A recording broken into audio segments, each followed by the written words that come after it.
Plenty of plug-and-play retro consoles have been released over the years, particularly by the manufacturer AtGames. But today, the new kid on the block is the NES Classic Edition, which is also being referred to as the NES Mini. This has caused quite a stir in the gaming industry as it's coming directly from Nintendo's den, which naturally translates to nostalgia flying all over the place. On paper it has a cute form factor, a fantastic list of 30 games built in, as well as an on-demand save state system which should appease the most impatient of gamers.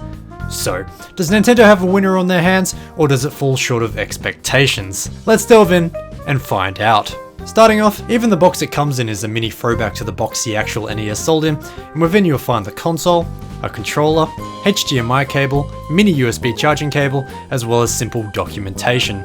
It should be stated right off the bat that it does not come with a USB wall charger however, so that will be necessary as an additional purchase, unless your TV has a spare USB port that can be used as a source of power. The easiness of setting up the NES Mini lives up to its plug-and-play archetype. It's simply a case of plugging the HDMI cable into the TV, plugging the USB cable into wherever you can fit it, and that's it. Plug in the controller, turn it on, and you're ready to go. The interface is very easy to use too. The titles available are scrollable across the menu, and you just choose which one you want to play, and you're instantly off to curb stomp some Goombas. Before we get into the games available though, let's have a chat about the extra features of the console, as well as the controller.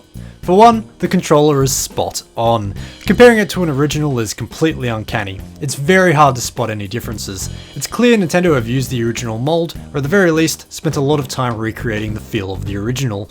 In video you can see how comparable they are visually, but it's impossible to describe how alike they are to play in real terms. This is not one of the many knockoffs you can buy for $5 on eBay. This is a real Nintendo manufactured NES controller, even if it is made in 2016. These controllers do not have the original NES controller connector however, and while that is a shame, the trade-off is that it is the same connector as what's used on the Wii. This means that it can be used with a Wii or a Wii U to play virtual console games, which is definitely a nice touch.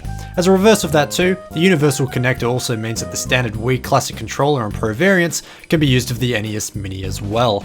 While the NES controllers can be brought separately, they are in high demand as of the making of this video, so the Wii controllers are more than okay to use as a second controller in the meantime. While the controllers are for the most part quite faithful to the original, there is one key unfortunate difference: the cable length. The controllers measure just 80 centimeters long, which is pretty damn inconvenient really. Even the original is measured at about 230 centimeters, and those it seems were solely made for kids sitting on the floor in front of 15-inch TVs in the 1980s. Negatives aside, even though they're not long enough for modern lounge rooms, there are already manufacturers out there offering extension cables and even wireless variants. But I have no idea why Nintendo would opt for such a short cable length in the first place. Now, the games. One reason something like this in an official capacity has never been released is probably because of Nintendo's highly strict licensing rules. While AtGames have released plenty of consoles for the Atari and the Genesis, I'm sure anything Nintendo was always something of a wild golden goose.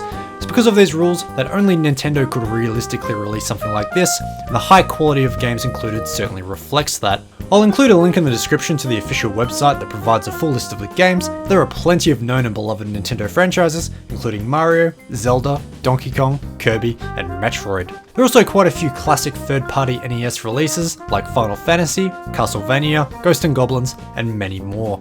I could honestly make a whole video detailing every single one and which ones I like the most, but that could honestly be a video in itself, so I'll just keep focusing on the hardware. Regardless, there is quite an even and fair spread of genres represented, so there should be something for everyone. Added features of the NES Mini include a few video modes. For the most part, you'll want to stick to the default 4:3 aspect ratio mode, but there's also one called Pixel Perfect that didn't really show up all that different on a modern TV, as well as a CRT filter. While the CRT filter is cool, it's nothing more than a novelty because it comes on pretty thick. I do plenty of gaming on an actual CRT as well as the more modern flat screen, and it looks nowhere near as distorted. Granted, my CRT is from the early 2000s while the filter is probably going for more of an 80s feel, but regardless it's fun for about 5 minutes, only before you'll want to see things properly again. Probably the biggest draw in the feature department however is the save state system, which Nintendo refers to as spend points. Each game has 4 slots available for saving, and these can be saved or loaded at any time by pushing the reset button on the console. While kind of a pain to have to physically push a button on the console instead of the controller, the system as a whole is a brilliant idea. Us retro gamers may personally prefer the authentic experience, but I don't think Nintendo are marketing this to the purist community. Game saves certainly open it up to the general gaming community a lot more, so I see that as nothing but a positive. While there are plenty of positives, what can be considered negatives? For one, I know many were disappointed that NES cartridges couldn't be played on the console, and while I agree this would have been a cool feature, I can see why Nintendo didn't include it. They're trying to market this to a wide audience after all, and only a select few would find that useful. Weirdos like me for instance, and weirdos like me already own an actual NES. Additions like a cartridge slot would only push up the price. The other main gripe I've heard, however, is one that I agree with. The NES Mini can't be connected to the internet or any storage medium in any shape or form. It is completely created with offline use in mind. This is kind of lame, as while the included games are great, they're the ones you're stuck with indefinitely. It would be super nice if it could be connected to the virtual console somehow so more games could be purchased, but oh well. Talking about the virtual console, let's bring up the subject of cost. The NES Classic Edition is currently going for $60 American, which is pretty decent considering most individual games on the virtual console sell for between $5 and $10, and with this, a controller is included after all. Sure, it is a bummer you can't keep adding games to the NES Mini, but at least you can use the authentic controller on your Wii or Wii U, where virtual consoles can be played. So overall, is the NES Classic Edition for you? To answer that question, you'll have to consider the target audience. Many out there will of course point out the easiness and freeness of emulation, which may offer a similar experience with a computer and a $5 controller from eBay, but if you're thinking like that, then this probably isn't for you. This is for people who easily want to feel nostalgic of originally playing the NES back in the 80s, or a new generation of gamers who are experiencing the NES for the first time, but on their flat screen TV without having to pay the plainly exorbitant price of some NES cartridges in present times. While it does have some features missing that would have been cool to include, what they provided well. When you consider other avenues of legit emulation from Nintendo, which is basically only the virtual console at this point in time, and how affordable it is, the NES Classic Edition is a fantastic piece of kit and is very reasonably priced.